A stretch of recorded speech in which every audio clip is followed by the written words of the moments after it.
First, I'll say, Larry, thank you so much for taking your time. So you've been such a leader in serving people in Lancaster County and I know beyond. And I'm hopeful that, can you start by just describing who Landis Communities is to the audience so people can put that in perspective? Sure. Yeah, thanks, Dodd. Landis Communities has its roots in a continuing care retirement community or a life plan community that was launched in 1964.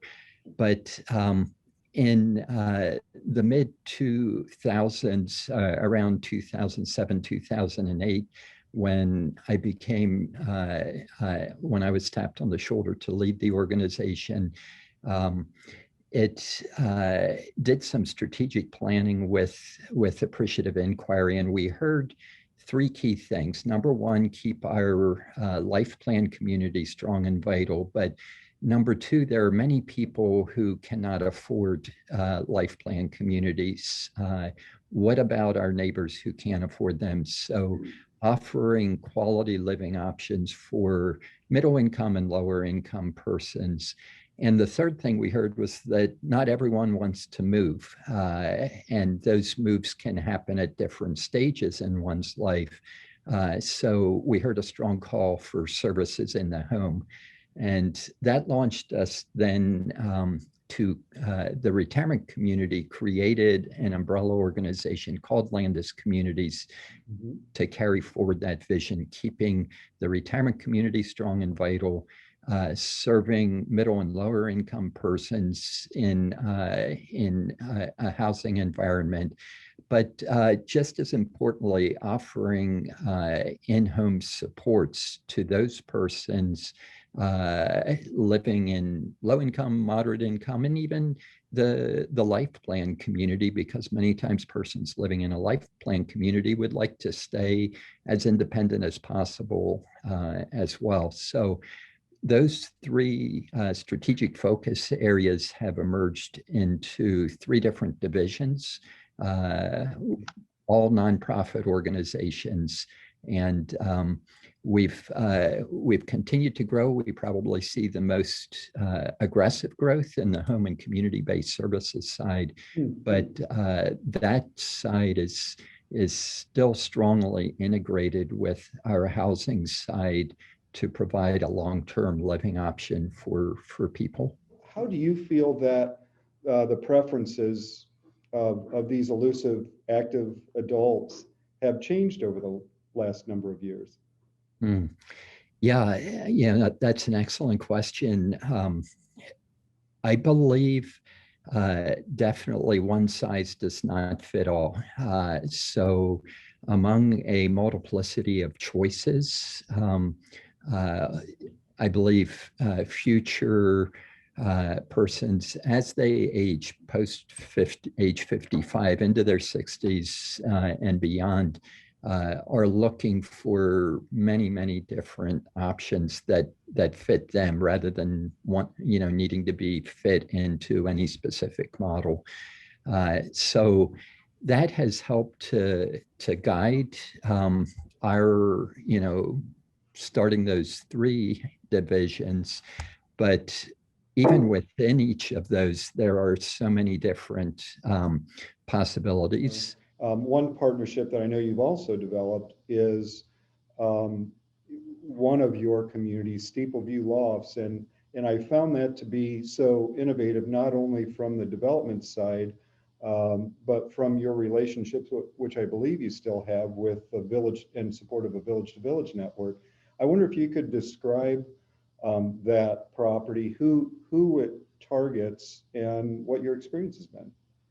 Sure. Yeah, Steepleview Lofts in downtown Lancaster opened in 2013. It is 36 apartments and is 3 floors above 1 floor of commercial space. The persons who moved to Steepleview Lofts back in 2013, some came from Lancaster City, some came from the surrounding more rural area. Some came from out of state, and some even came from other countries.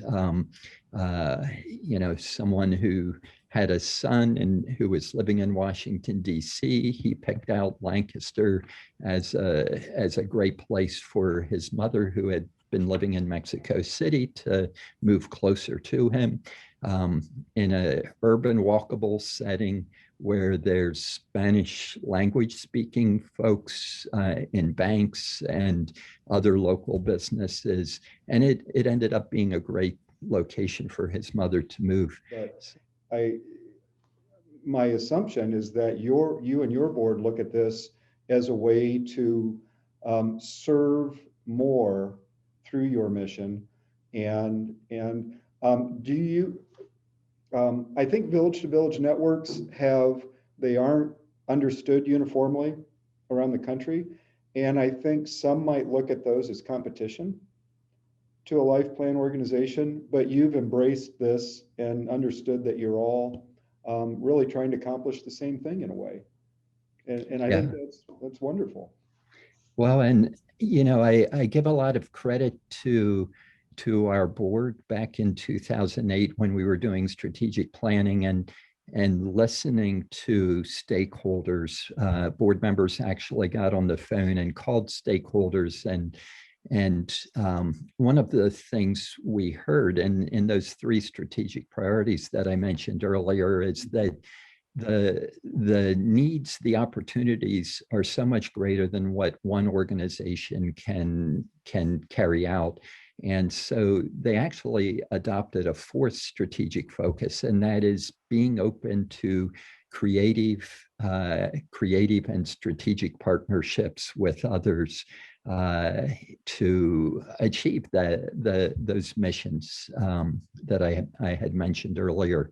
So when you engage with the community and say, hey, we're eager to partner with others because the challenges and opportunities are so great, you find that opportunities do come your way, and you link up together through good communication and shared mission. And I know you're extending that farther now, where you've described you're just about ready to pull the trigger on Landis Place on King. Can you describe who you had in mind when you thought, or when your board envisioned this property, and how that's turned out?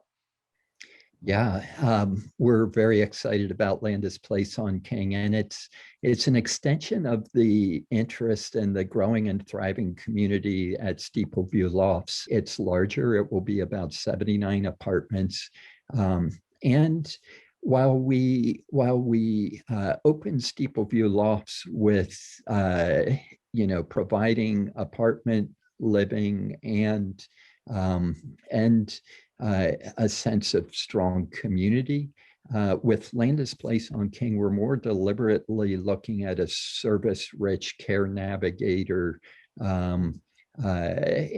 Some of that developed with our own staff, some of that developed in partnership with local colleges and universities like Millersville University, where their social work department, their nursing department may partner together with us in support of that. So it's also located nearby Steepleview Lofts, but it's in a community that is very diverse, strong Latinx, right beside the Bravo supermarket, and we're wanting to and strongly desiring to integrate within the community that already exists there, rather than bringing something foreign into the community. Any advice that you'd like to share as people say, well, I wonder if that's for me? Any words of wisdom that they can take back with them? Well, two thoughts that I love to learn from the story of the organization where I'm planted. And two thoughts there. When our founders back in the early 60s said to each other, you will keep in mind our vision of creating a community rather than a traditional old people's home facility. And community is of people. That's different than a traditional old people. And what does traditional mean today? We're challenged by that question all the time. How do we create community? The second thing is, as we, since I joined the organization in '94, since then, we put our guiding values in writing. And one of the values we chose was joy. And that's a value that doesn't always find its way into corporate values, but there is a joy that comes in serving others. And that's not just a joy that staff experiences, that's a joy that members of our community, the people who are part of the community, experience as well, as they serve others, as they engage in downtown Lancaster, volunteering at the local elementary school, volunteering with historical organizations. They experience that joy from serving as well. So those two things. Those are wonderful. Larry, thank you so much for the time you've taken.